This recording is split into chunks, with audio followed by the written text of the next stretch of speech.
일단 오늘은 6월 9일 이적 시장에 대해 한번 살펴보겠습니다. 일단 조브 벨링엄, 썬덜랜드에서 도르트문트로 히어위고가 뜬 상태고요. 이제 3,300만 유로에서 옵션이 포함되어 있는 이적료를 수락했다고 하는데 처음에 제시했던 2천만 유로보다는 상당히 인상된 금액이면서 계약이 완료되면 썬덜랜드 역사상 최고 이적료라고 합니다. 그리고 추가 이적료를 제외하면 조브 벨링엄은 도르트문트 역사상 두 번째로 높은 이적료를 기록하게 되면서 현실적인 추가 이적료가 적용된다면 구단 역사상 최고 이적료를 기록할 것으로 예상된다고 합니다. 그 다음 소식으로 이제 이안 누리 맨시티로 계속해서 히어위고가 뜨면서 거의 이적이 사실상 확정되었다는 소식이 계속해서 전해오고 있었는데 이제 메디컬 테스트까지 완료되었다는 소식이 전해졌습니다. 그리고 이제 은쿤쿠, 그 첼시 공격수 중에 은쿤쿠는 미넨의 관심을 계속해서 받고 있다고 합니다. 근데 지금 미넨이 대규모 스쿼드를 리빌딩하는 작업을 하고 있기 때문에 코망, 사네, 고레츠카, 김민재 이런 선수들을 방출하면서 새로운 선수들을 영입하려는 그런 기조 자체는 너무 괜찮은 것 같지만 문제는 은쿤쿠가 뮌헨에 가서 잘 적응할 수 있을지는 의구심이 들고요. 그냥 다만 라이프치 독일 리그에서 한번 성공한 경험이 있기 때문에 그 경험을 바탕으로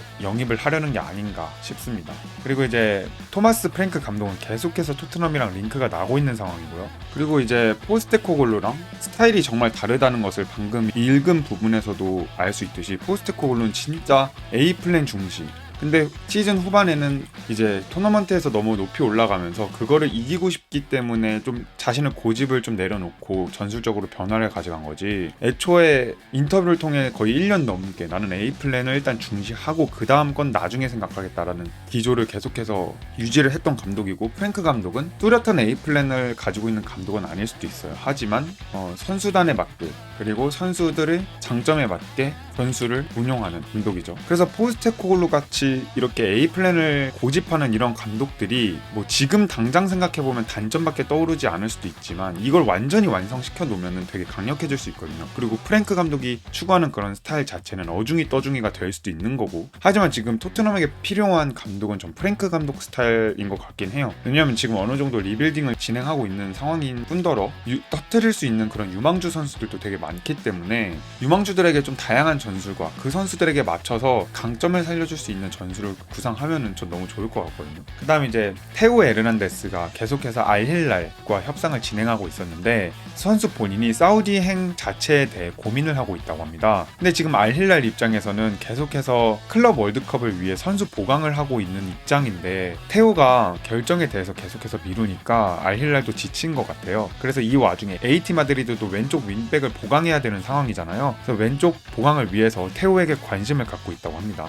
그 다음에 이제 레시포드 관련된 소식인데, 메뉴는 계속해서 레시포드를 완전 이적으로 방출을 원하고 있었어요. 근데 아무래도 레시포드를 주급을 감당하면서까지 완전 이적으로 영입하려는 팀이 없다 보니까 이제 임대 이적도 고려를 다시 하고 있는 상황인 것 같아요. 그래서 지금 바르셀로나가 임대 이적을 고려하고 있다고 합니다, 레시포드를. 그 다음에는 에키티케는 아직도 리버풀과 첼시에게 여전히 많은 관심을 받고 있다고 합니다. 문제는 프랑크푸르트가 이적료로 1억 유로 이상을 책정하고 있기 때문에 이거는 좀 협상이 필요하지 않을까. 그리고 리버풀은 아직까지도 이삭에 대한 관심은 놓고 있지는 않다고 합니다. 계속해서 관심을 갖고 있는 것 같은데 이건 현실적으로 이제 좀 불가능한 영입이 된 것 같고요. 왜냐면 이제 리버풀이 이적료를 아무리 많이 보유하고 있다고 해도 비르츠를 2천억 넘게 주고 사는데 여기에 이삭까지 2천억이 넘는 이적료를 지출하기는 어렵겠죠. 그리고 이제 다음 소식은 계속해서 전해오는 비르치인데요. 리버풀이 또 다시 비르치를 위해 레버쿠젠에 제안을 할 예정이라고 합니다. 이적료 1억 4천만 유로, 옵션 포함 이 금액을 제안할 예정인데 이렇게 되면은 점점 레버쿠젠이 아예 처음에 요구했던 이적료 상한선으로 가까워지고 있는 느낌이죠. 그리고 이제 토트넘의 벤 데이비스 소식인데요. 벤 데이비스도 손흥민처럼 1년 연장 옵션 조항이 있었는데 이거를 이제야 발동을 한다고 합니다. 이거는 디 애슬레틱 소식이고요. 그리고 어제까지만 해도 기트슨에 대해서 공신력이 높은 기자들이 거의 이적이 확정되었다고 그런 식으로 보도를 한 걸로 알고 있는데, 오늘 도르트문트가 첼시의 3,500만 유로를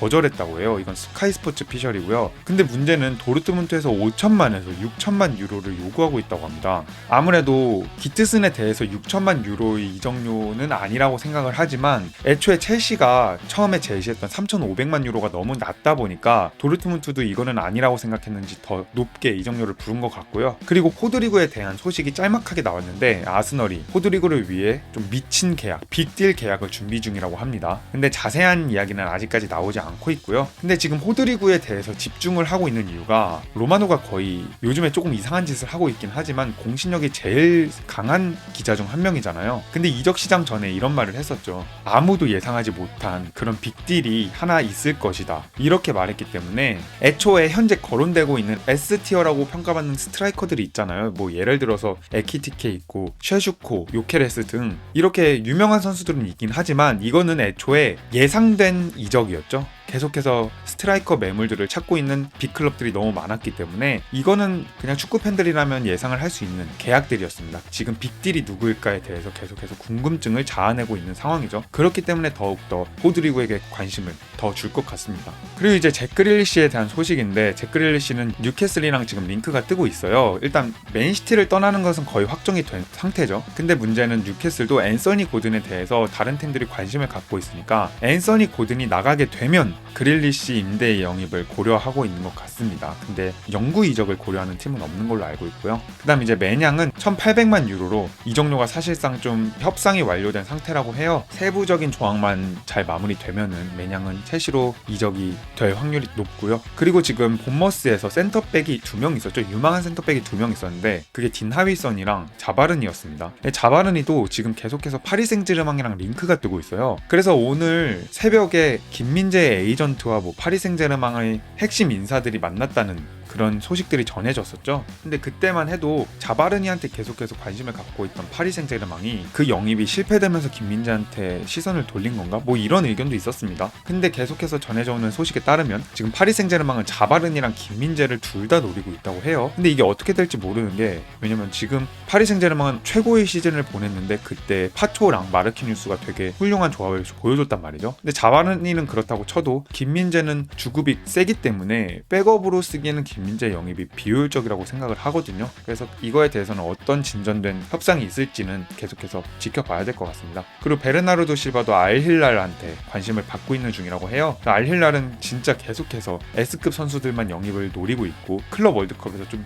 일을 저지르고 싶은 그런 느낌인 것 같습니다. 그리고 메뉴 팬들한테는 되게 안 좋은 소식이 하나 있죠. 호일룬이 인터뷰를 통해서 이렇게 말했어요. 메뉴에서 다음 시즌에도 남고 싶다.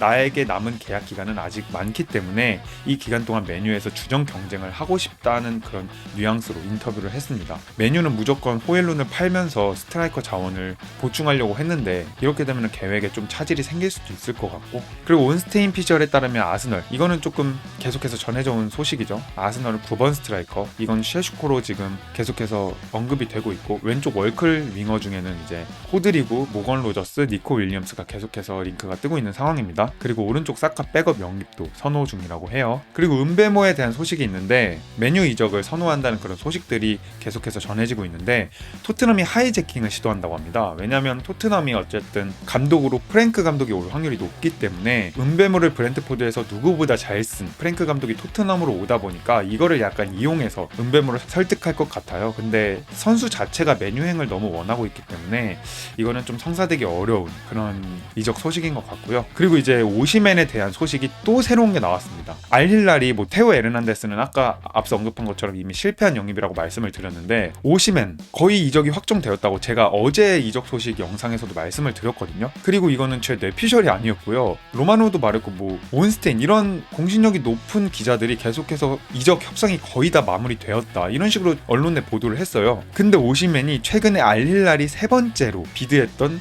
그 조건을 거절했다고 합니다. 알힐랄이 가장 마지막으로 제시한 연봉이 4,500만 유로라고 해요. 그래서 지금 오시멘이 무슨 5천만 유로를 받고 싶은 건지 아니면 그냥 유럽에서 남고 싶은 건지 그걸 모르겠는데 계속해서 돈을 쫓아서 팀 이적을 시도한 만큼 알힐랄이랑 이 정도면 협상을 해야 될 것 같은데 알힐랄도 이 정도면 조금 오시멘에게 질릴 수도 있겠다 이런 생각을 하고 있습니다. 그리고 레앙 이적료는 1억 3천만 유로로 평가받고 있기 때문에 위넨이 레앙에 대해서 계속해서 영입 수익 가능성을 내비치고 있어요. 근데 이 이적료를 모두 제시하는 것은 부담감이 있기 때문에 어제는 트레이드 김민재 플러스 이적료를 제시할 거라고 했는데 뭐 거기에 고레츠카, 김민재 아니면 뭐 코망 뭐 이렇게 방출 명단에 있는 선수들을 같이 트레이드랑 이적료를 합쳐서 제시를 하고 싶은 것 같아요. 근데 아직까지 정식 오퍼를 했는지는 모르겠지만 AC 밀란 입장에서는 무조건 이적료만 원하고 있는 상황입니다. 그래서 오늘 6월 9일 이적 시장 소식은 여기까지고요. 오늘은 약간 새로운 소식이 계속해서 전해지기보다는